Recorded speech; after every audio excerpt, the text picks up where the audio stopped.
అనేటువంటి సంస్కృత పదమైన వాస్తవానికి ఇరుముడి శాస్త్ర రెండు ముడులను శిరస్సుపై పెట్టుకొని నవ్వుతూ ఆయన బయలుదేరి నడిచి వస్తున్నట్టుగా. ఎక్కడి నుంచి వస్తున్నారు? ఈయన అమ్మగారు కపటమైన తలనొప్పితో బాధపడుతున్నట్టుగా ఒకసారి నటించారనమాట. రాజరాజుడైన తమ్ముడికి రాజ్యాభిషేకం చేయాలనే కోరికతో దుర్మంత్రి గారి ఉపదేశంతో ఈయన అడవికి పంపించి పులిపాలు దమ్మనాలా, అప్పుడైతే పులివాత పడిపోతారు, రాజరాజుడు మనకు రాజ్యాభిషిక్తుడైపోతాడని దుర్మంత్రి చేసిన దుర్బోధన వల్ల ఈమె కపటమైన శిరోవేదన నడిచింది. పాండ్యరాజు గారి యొక్క పత్ని, పందల రాజు గారి యొక్క భార్య, మన మణికంఠ స్వామి గారిగా ఉన్నప్పుడు ఆమె తల్లి పందల వాసంలో మణికంఠ స్వామి వారు 12 సంవత్సరాలు పశుబాలుడు రూపంలో ఉంటారు చూడండి. ఆయన గారు అమ్మగారి తలవేదన తీర్చడానికి నేను వెళ్తాను అడవికి అనేది నాన్నగారి నుంచి బయలుదేరినప్పుడు ఎంత చెప్పినా ఒప్పుకోలేదు.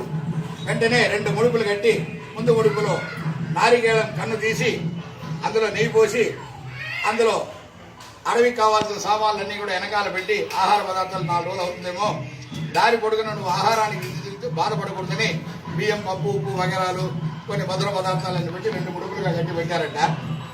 తల్లి బాధ తీర్చడకు మందహాస వదనుడై స్వామివారు అడవికి 2 ముడులతో బయలుదేరినారు. ఆ సాంప్రదాయాన్ని ఈ రోజు కూడా శబరిమలైకి వెళ్లే వాళ్ళందరూ కూడా ఇరుముడిగా కట్టుకొని వనయాత్రకు బయలుదేరుతున్నాం. వెళ్లేటప్పుడు వెళ్లి వస్తాను చెప్పకూడదు, ఎందుకంటే అడవికి వెళ్తున్నాడు కనుక. శాస్త్రా వారు కూడా మణికంఠ స్వామి వారు కూడా వెళ్లి వస్తాను అనలేదు, తన పాటు వెళ్ళిపోయాడు. అలాగే ఇరుముడి కట్టుకుని వెళ్లే వాళ్ళందరూ కూడా భార్యా బిడ్డలకు టాటా సీరియో చెప్పకుండా అయ్యప్ప స్వామి తిరిగి పంపిస్తారనేటువంటి మనోగతంతో పోతారు. దానికి స్వరూపంగానే ఇది పెట్టారు.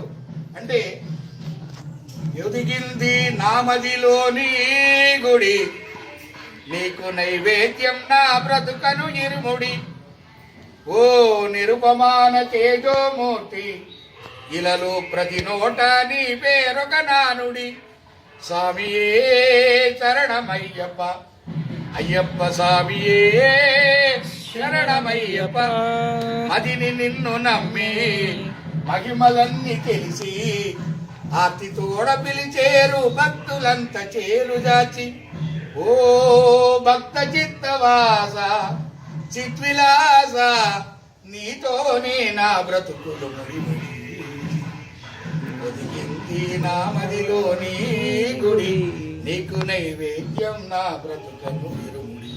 ఇప్పుడు ఆచార్య స్వాముల వారు అక్కడికి వచ్చిన్నారు. వారి దగ్గర 4 వేదములు ఉన్నాయి. వారు 4 వేదములు నిష్ఠాతులైనారు. ఈయన గారు ఏమో సకల వేద సారం, అయ్యప్పకు సకల వేదములు అన్ని తెలుసంట. వేదము, శాస్త్రము, జ్ఞానము, విజ్ఞానము అన్ని, మీమాంస అన్ని తెలిసిన వారైనా, తర్కం అన్ని. సకల వేద సారం ఇలను నీ అవతారం, 18 మెట్ల వెనుక ఉన్నది మా తీరం, ఓ శాంతమూర్తి నీదు స్ఫూర్తి కలిగించవా, ఎటు కదలే నీరు ఈ మాయ సంసారపు సుడి, ఎటు కదలే నీరు ఈ మాయ సంసారపు సుడి.